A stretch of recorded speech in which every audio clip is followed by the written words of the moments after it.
입니다. 우리의 신앙 본질은 바뀌지 않습니다. 그런데 형식과 내용은 시대와 장소에 따라서 달라질 수가 있습니다. 그것을 우리가 문화로 옷을 입었다 이렇게 말합니다. 다윗이 성막 앞에서 드렸던 그 예배와 아브라함이 돌단을 쌓고 드렸던 예배는 다릅니다.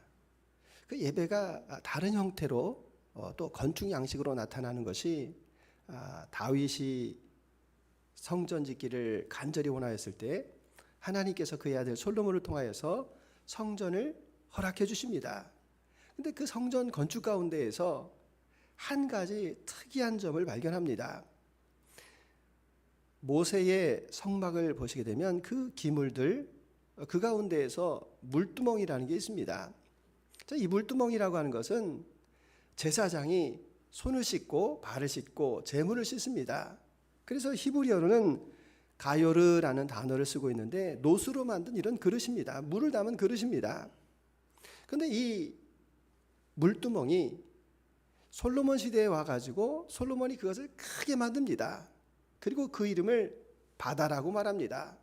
그리고 그 밑받침에 보면은 12황소가 바치는 그런 모양으로 만들었습니다.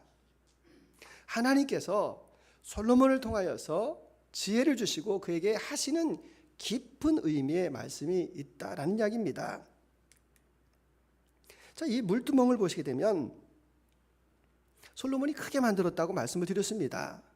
왜 크게 만들 수 있었는가 하면 성막을 보시게 되면 하나님을 예배하기 위해서 쓰여지는 기물이 있습니다.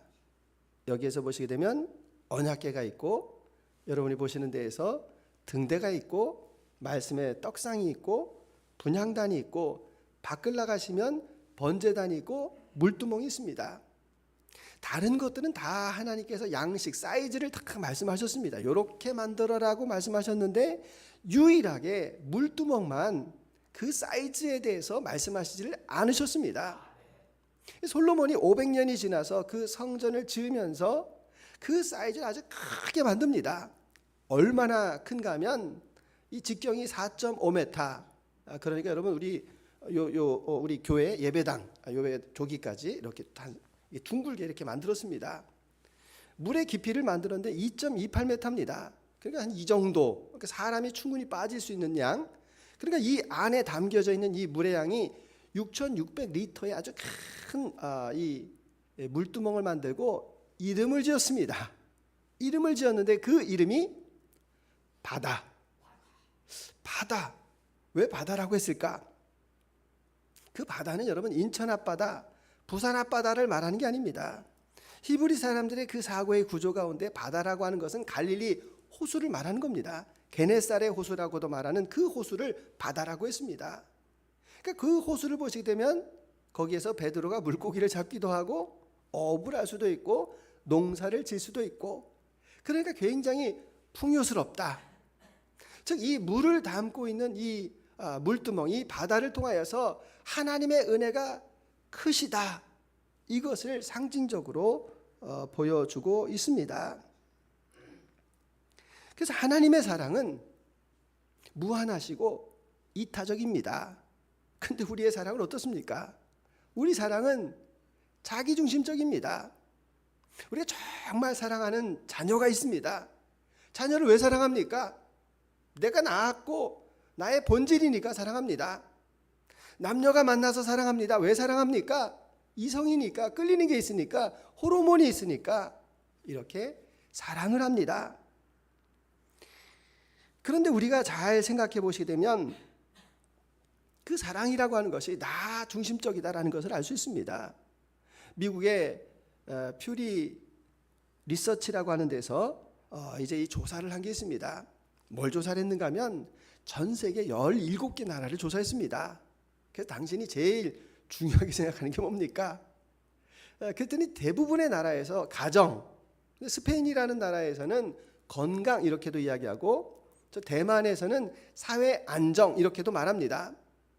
근데 유일하게 우리나라는 안 물어봐도 아시죠? 뭐를 꼽겠습니까? 돈이라고 이야기합니다. 그 돈이라고 말하는 데는 이 자기중심적인 그런 사고가 우리 안에 얼마나 많이 담겨져 있을까? 예수님께서는 우리에게 무엇을 말씀하시는가 하면 이타적인 사랑에 대해서 말씀하십니다. 형제에게만 무난하면 남보다 더한 것이 무엇이 있느냐? 이방인들도 이와 같이 아니하느냐? 너희는 하나님의 온전하신것 같이 너희도 온전하라라고 말씀합니다. 하나님의 그 온전하심, 그 하나님의 그 사랑이 있는데 그 하나님의 사랑과 같이 너희도 사랑이 충만하라, 이타적인 사랑을 살아라라고 주님께서 우리에게 말씀을 해 주십니다. 그래서 여러분, 우리가 하나님 사랑을 잘 생각해 보시게 되면 하나님 사랑은 이타적입니다. 그리고 하나님 사랑의 특징은 의지적이다라는 것입니다. 의지적이라고 하는 말은 무슨 말인가 하면 하나님께서는 저와 여러분의 그 존재 자체를 사랑하십니다. 저와 여러분의 존재 자체를 사랑하시는데 그 하나님께서는 저와 여러분의 영적 성장을 도와주시기를 원하신다라는 겁니다. 이게 굉장히 중요한 의미가 있는데 하나님께서 이 세상을 창조하실 때 그냥 창조하시는 것이 아닙니다. 빠라 창조가 있고 아셀의 창조가 있고 아첼의 창조가 있습니다. 빠라 창조라고 하는 것은 무엇인가 하면 없는 데서 있는 걸 만드는 겁니다. 오직 하나님께만 쓰실 수 있는 창조인데 아무것도 없는 상태에서 빛이 있으라 이렇게 말씀하니까 빛이 생겼습니다. 이게 빠라 창조입니다. 아셀의 창조가 있는데 그것은 무엇인가 하면 있는 거에서 새로운 것을 만드는 겁니다. 남자의 갈빗대를 취하여서 여자를 만드는 것이 바로 아셀의 창조의 사랑입니다. 근데 더 중요한 거는 그 야첼이 있는데 이 창조는 무엇인가 하면 그 있는 것을 더 좋게 만드는 것. 즉 모세가 물두멍을 만들었는데 그것을 보고 솔로몬이 저 바다를 만들 수 있는 것이 바로 아첼의 창조이다라는 겁니다. 그러니까 하나님께서는 저와 여러분의 영적 성장을 도와주시기를 원하고 계십니다. 예수님께서도 동일하시지 않습니까? 예수님께서 병 고쳐주시는데 그냥 고쳐주시지 않습니다. 꼭 물어봅니다. 내가 낫고자 하느냐? 그 이유가 뭡니까? 거저주면 은혜가 없다라는 겁니다. 너에게 정말 영적 성장을 위해서 내가 그것을 간구하고 있느냐라고 물어보시는 겁니다. 12의 혈루증 앓는 여인이 있습니다. 그 여인이 내가 예수님의 그 옷자락이라도 만지면 내가 병이 낫겠다 이렇게 생각하고 예수님의 옷자락을 만졌습니다.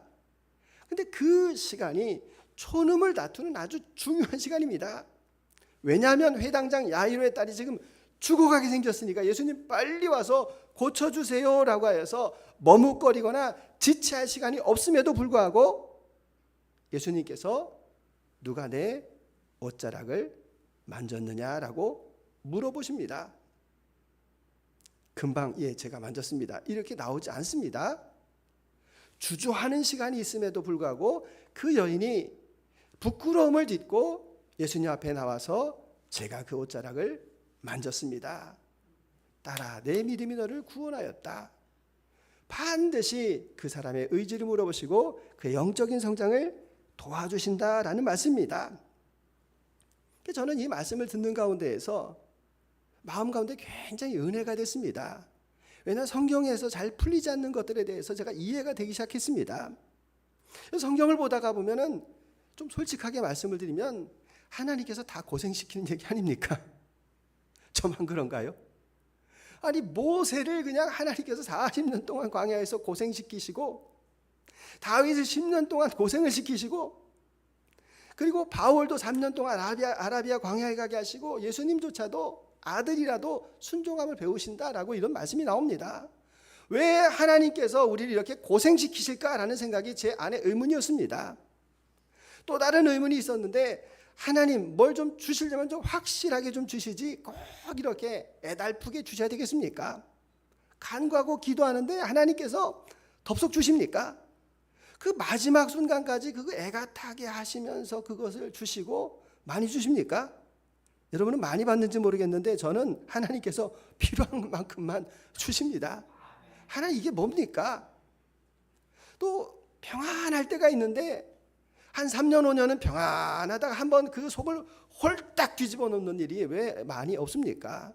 그 의문 가운데서 하나님 도대체 뭐 하시는 겁니까? 왜 성도들을 평안하게 안 하시고 이렇게 자꾸 흔드십니까? 라고 제가 의문을 가졌는데 풀어졌습니다. 하나님께서는 저와 여러분의 영적인 성장을 도와주시기를 원하신다라는 말씀입니다. 그 영적인 성장을 도와주시기 위하여서 하나님께서 저와 여러분에게 고난을 허락해 주시는 것입니다. 고난이 없으면 세상으로 가니까, 고난이 없으면 교만하게 사니까, 하나님을 멀리하고 내 의지대로 살아가니까 하나님께서 저와 여러분에게 고난을 주시면서 저와 여러분들에게 영적인 성장을 더욱더 허락해 주신다라는 말씀입니다. 그 사실을 누가 깨달았습니까? 솔로몬이 깨달았습니다. 그래서 열왕기상 4장 29절에서 그가 깨달은 게 있습니다. 하나님께서 솔로몬에게 넓은 마음을 주셨다라고 말씀하십니다. 솔로몬이 하나님 앞에 간구하였습니다. 1,000번제를 드리면서 간구했을 때 하나님께서 내가 너에게 무엇 해주기를 원하느냐라고 말씀할 때 이 많은 백성을 제가 재판할 수 있기를 원합니다. 하나님께서 그 마음을 기쁘게 보시고 내가 구하지 않은 그 총명과 부귀와 영광도 주시고 솔로몬에게 특별하게 그 넓은 마음을 주시겠노라라고 말씀하셨습니다. 그러니까 이 물두멍을 이 바다로 크게 만드는 것은 하나님께서 나에게 부여주신 그 은혜가 나에게 너무나도 큽니다라고 하는 믿음의 고백이다라는 것입니다. 그 하나님의 사랑이 무한하십니다라는 것을 솔로몬이 표현하고 싶었던 것이 바로 이 바다 물두멍이었다라는 것을 말씀합니다. 그러면 우리도 여기서 깨닫는 것이 있지 않습니까? 그렇구나. 내가 지금 풀리지 않은 문제로 인하여서, 고난으로 인하여서 하나님 도대체 왜 그러십니까? 이렇게 우리가 질문하고 물어보지만 그것은 여전히 하나님께서 나를 사랑하신다라는 것입니다. 나의 영적인 성장을 주님께서 도와주시길 위해서 이 장막을 앞에다 두시고 내가 그 장막을 해치고 나온 날에 내가 너에게 영광을 보여주시겠다라고 우리에게 이와 같은 장벽을 허락해 주신다라는 겁니다. 그래서 우리는 이 환경 가운데에서 내 생각이 아닙니다. 하나님의 뜻이 무엇인지를 이 고난 가운데에서 깨닫는 것입니다. 하나님의 그 사랑이 얼마나 큰가라는 것을 깨닫고 주님, 나에게 닥쳐있는 이 환경의 어려움은 아무것도 아닙니다. 이 너머에 하나님께서 가져다 줄 은혜가 더 큽니다. 그것이 넓은 바다의 마음 아니겠습니까? 솔로몬의 마음, 그리고 하나님의 뜻을 분별하실 수 있는 저와 여러분들이 다 되시기를 주님의 이름으로 축원합니다. 자, 솔로몬이 이 물두멍을 이 바다로 만들고 그 밑에 받침을 이제 황소 12마리로 합니다. 여러분, 황소하면 뭐가 떠오릅니까? 농구 좋아하시는 분들은 시카고 불스, 마이클 조던이 있었던 데가 생각이 나고, 씨름 좋아하시는 분들은 황소 씨름단, LG 투자증권 뭐 이런 게 생각이 납니다. 그래서 우리는 뭐 그냥 황소, 농경하고 다 연결이 되어 있기 때문에 부지런하다, 우직하다, 성실하다, 헌신적이다, 이런 것을 직감적으로 압니다. 근데 이 성경에서는 약간 이 황소가 좀 문제가 되는 것이 이 우상하고 좀 연결이 되어 있습니다. 출애굽기 32장을 보시게 되면 모세가 시내산에서 더디 오는 것을 보고 백성들이 조바심을 냅니다.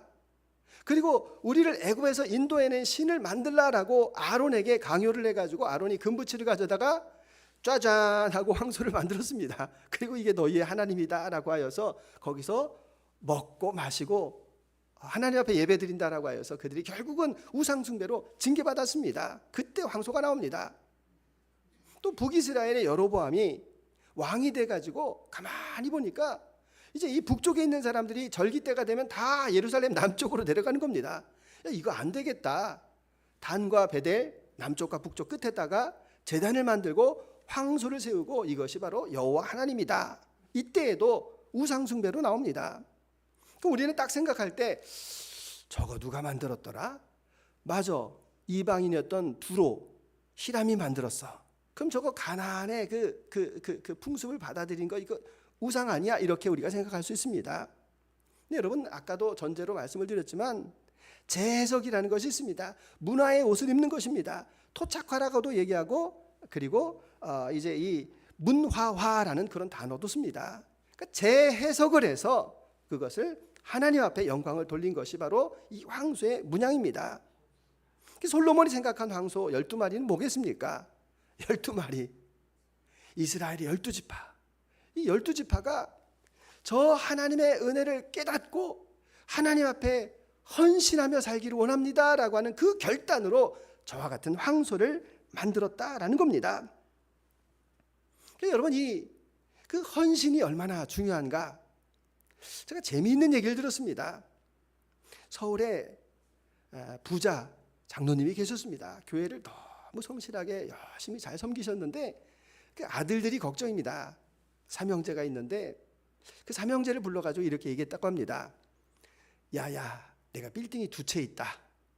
그래서 그 빌딩을 내가 아들에게 주겠는데 나는 첫째, 둘째, 셋째 상관없다. 한 아들에게 내가 다 이렇게 몰빵으로 주겠다. 이렇게 얘기했다고 합니다. 조건이 있다. 교회에서 제일 성실하게 섬기는 자에게 내가 주겠다. 이래가지고 그 아들들이 엄청 열심히 섬긴다고 합니다.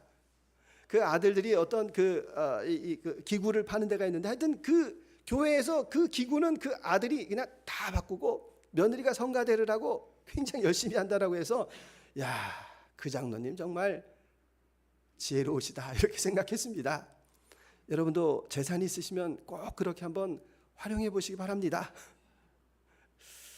그러면서 이 장로님이 교인들에게 그렇게 얘기했다고 합니다. 우리 교회가 지금 300명입니다. 여러분들 열심히 좀 전도 좀 해보세요. 우리 교회 400명이 되면 내가 소 4마리 잡겠습니다. 야, 그 장로님 참 멋지시다 이런 생각이 들었습니다. 그 아들들을 걱정해서 그 하나님을 향하여서 정말 헌신하기를 원하는 그 아버지의 마음이 느껴지지 않습니까? 그래서 우리가 이 헌신이라는 단어를 중요하게 생각하는데 몸과 마음을 바쳐 있는 힘을 다한다. 이게 헌신입니다. 그런데 우리는 헌신이 딱 단어로 올 때 느껴지는 게 있습니다. 뭐가 있는가 하면 내 것을 희생하는 거 아니야? 이거 계속해야 되는 거 아니야?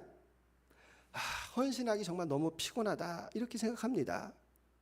여러분, 헌신을 하려고 할 때 이거 계속해야 되는 거 아니야? 이 두려움이 있습니다. 여러분, 이거 두려움 그 미래가 여러분의 현재를 막아서야 되겠습니까? 어떤 분 수요예배 나오고 싶습니다. 수요예배 나오고 싶은데 새벽기도 나오고 싶은데 부담되는 게 한 가지가 있습니다.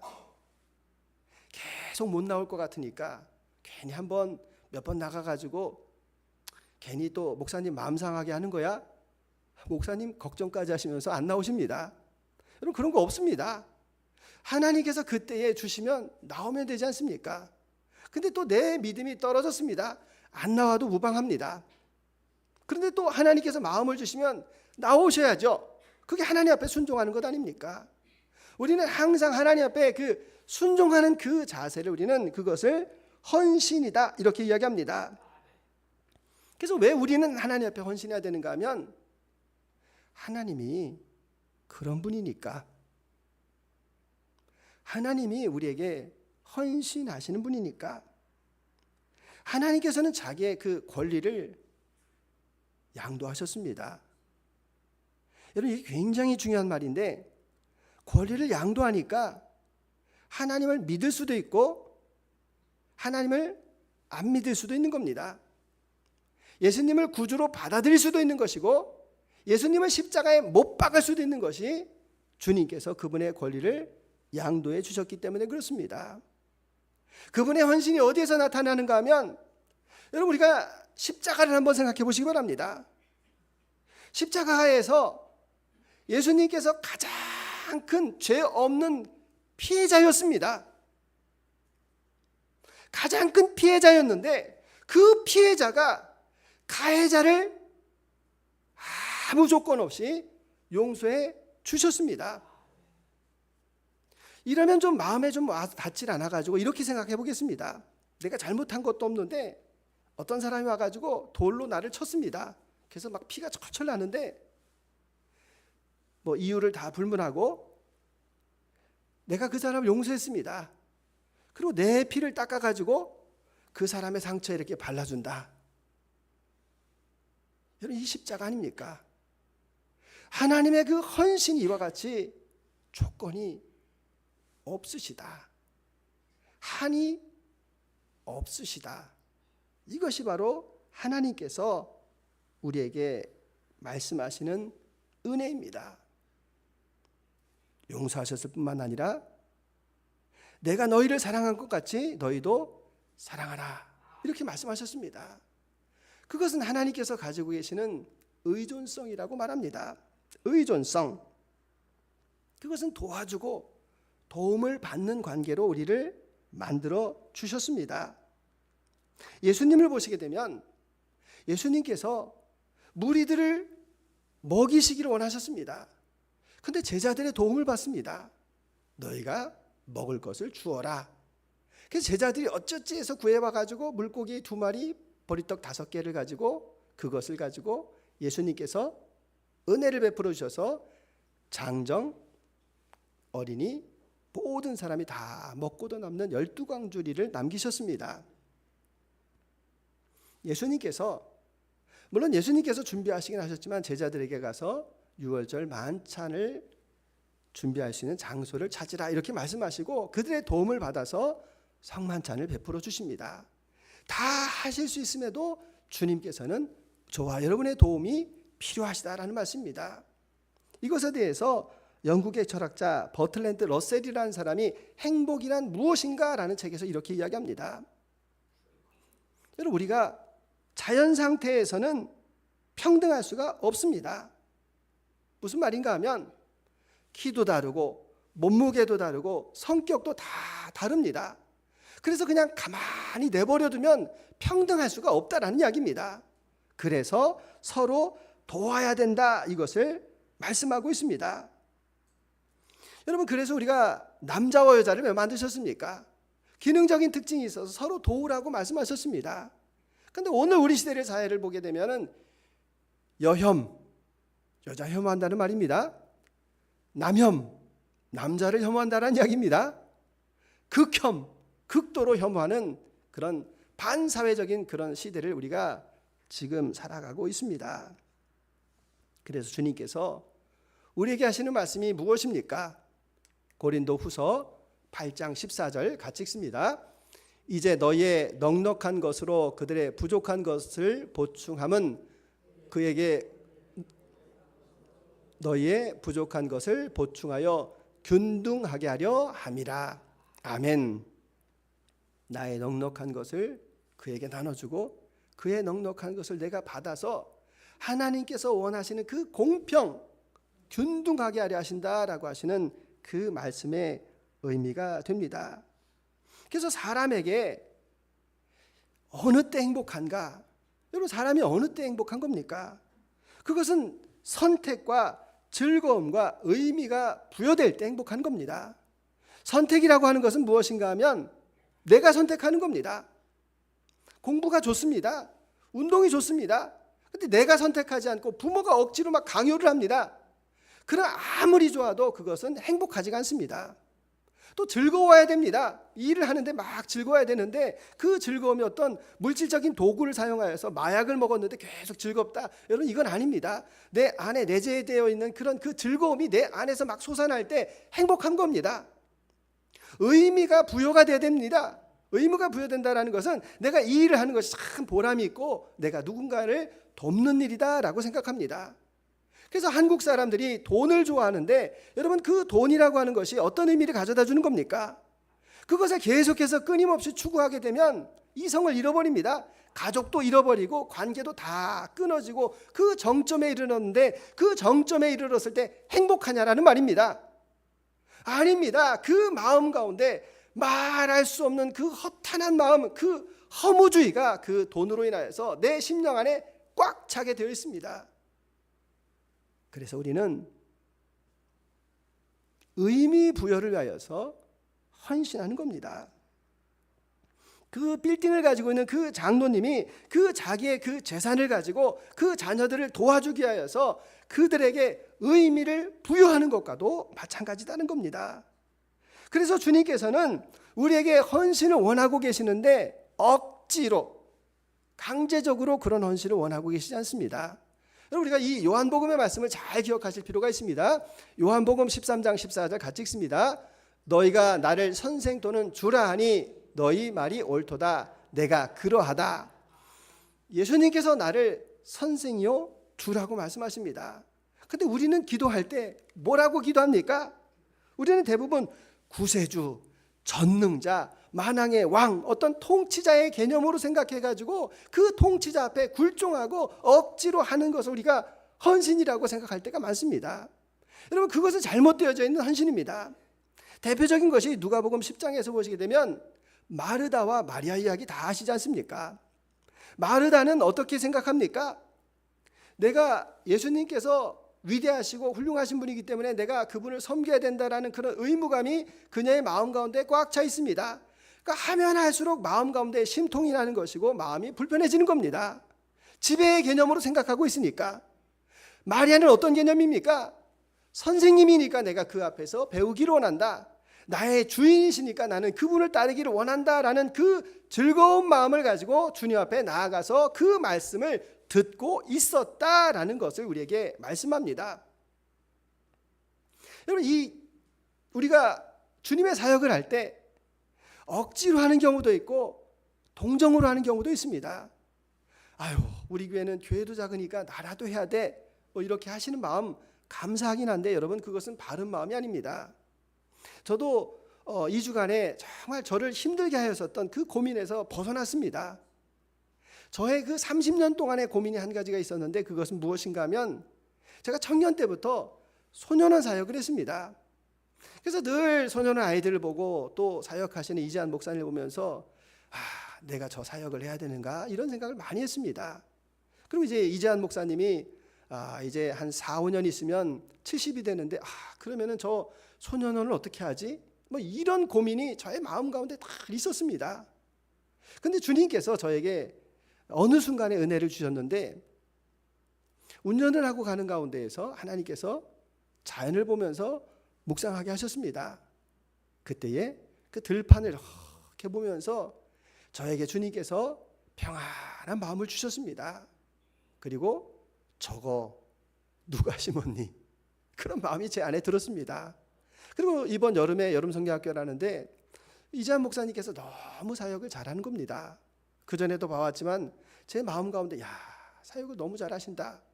나는 70이라고 생각했는데 80 넘어서까지도 하실 수 있겠구나.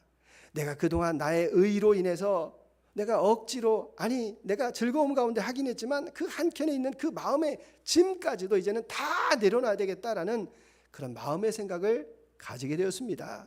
그래서 제 마음 한켠에 있는 늘 그 사슬과 같은 그런 것이 이렇게 결박이 끊어지면서 제 마음 가운데 얼마나 큰 자유와 기쁨을 누리고 있는지 모릅니다. 여러분, 내가 무엇을 해야 되겠다, 종속의 개념으로 생각하시지 않기를 바랍니다. 주님께서 여러분이 그 억지로 하는 것, 두려움 가운데 하는 것, 의무감으로 하는 것을 원하시지 않는다라는 말씀입니다. 선생이시지 않습니까? 나의 주인이시지 않습니까? 베풀어 주신 그 사랑이 얼마나 큽니까? 그것에 감사여서 내가 주님 앞에 무엇을 드릴 수 있겠습니까? 그것을 주님께서 원하고 계십니다. 우리가 이 솔로몬 성전을 봅니다. 솔로몬 성전을 물두멍을 만들고 그것을 바다라고 이야기합니다. 하나님의 사랑이 이와 같이 크시다. 하나님의 사랑이 무한하시다. 저와 여러분을 존재로도 사랑하시지만 저와 여러분의 영적 성장을 위해서 여러 가지 계획을 가지고 계시다라는 말씀입니다. 그 계획이 때로는 즐거울 수 있습니다. 하나님 정말 나를 이렇게 사랑해 주신 거 너무 감사합니다라고 우리가 찬송할 수 있습니다. 그런데 그 계획이 때로는 나를 불편하게 하고 나를 너무 힘들게 할 때가 있습니다. 그럼에도 불구하고 하나님의 뜻은 나의 뜻보다도 더 크시다, 바다와 같이 크시다라는 것을 내가 믿음으로 고백을 드립니다. 주님, 나는 그 사랑을 늘 깨닫습니다. 그리고 내가 주님 앞에 무엇을 드려야 되겠습니까? 내가 두려움으로 하는 것 아닙니다. 동정으로 하는 것도 아닙니다. 의무감으로 하는 것도 아닙니다. 내 마음에 주시는 그 자원함으로, 내가 기쁨으로 우리 주님을 섬기기를 원합니다. 우리의 믿음의 고백이어야 되지 않겠습니까? 다만 우리는 내가 지금 하고 있는 일이 주님을 정말 사랑해서 순수한 마음으로 사랑하고 있는가라는 것을 다시 한번 확인하셨으면 좋겠습니다. 두려움으로 하고 있다, 의무감으로 하고 있다, 이런 것을 발견하시면 그것을 십자가에 못 박으시고 자유하실 수 있기를 바랍니다. 또 한 주간을 생각하는데 내가 정말 헌신이 부족하다라고 느끼시는 분이 있습니까? 그럴 때는 그것을 한번 찾아보는 것입니다. 하나님, 이 부분에 있어서 내가 헌신이 부족하였습니다. 부족한 그 부분을 내가 채워드리기로 합니다. 하나님께서 여러분이 필요하십니다. 여러분도 하나님 필요하시지 않습니까? 내가 다른 이웃을 돕는 일이 필요합니다. 다른 이웃의 도움도 내가 기꺼이 받아야 되지 않겠습니까? 그래서 우리가 가는 길이 사랑의 행진입니다. 자원하는 마음으로, 즐거운 마음으로, 기쁜 마음으로 주의 길을 따릅니다. 그 바다와 황소와 같은 그런 은혜가 저와 여러분에게 넘쳐나시기를 주님의 이름으로 축원합니다. 주님 감사합니다. 무한하신 주님의 사랑을 솔로몬은 바다로 표현합니다. 그 끝간데 없는 주님의 사랑에 늘 감사하고 감격합니다. 주님, 나를 이와 같이 사랑하신 것 감사합니다. 때때로 내가 주님의 그 계획을 알지 못하여서 불평할 때도 있었습니다. 원망할 때도 있었습니다. 그러나 주님, 나를 향한 주님의 계획이 얼마나 크신가라는 것을 그 바다를 보고 깨닫게 하여 주시옵소서. 주님, 주님께서 나에게 베풀어진 그 사랑이 너무 감사하여서 주님 앞에 나의 몸과 마음의 정성을 드리기를 원합니다. 주님, 나에게 부족한 것이 있으면 깨닫게 하여 주시고, 또 주님, 내가 주님 뜻에 맞지 않게 내가 두려움 가운데 주님을 섬기고 있다면 그것에서 자유하기를 원합니다. 내 마음의 헌신으로 인한 그 결박을 풀어주시기를 원합니다. 자유하겠습니다. 누리겠습니다. 주로 힘으로 인하여서 즐거워하겠습니다. 그러한 사랑의 고백이 오늘 우리에게 넘쳐나게 하여 주옵소서. 감사드리며 예수 그리스도의 이름으로 기도드립니다. 아멘.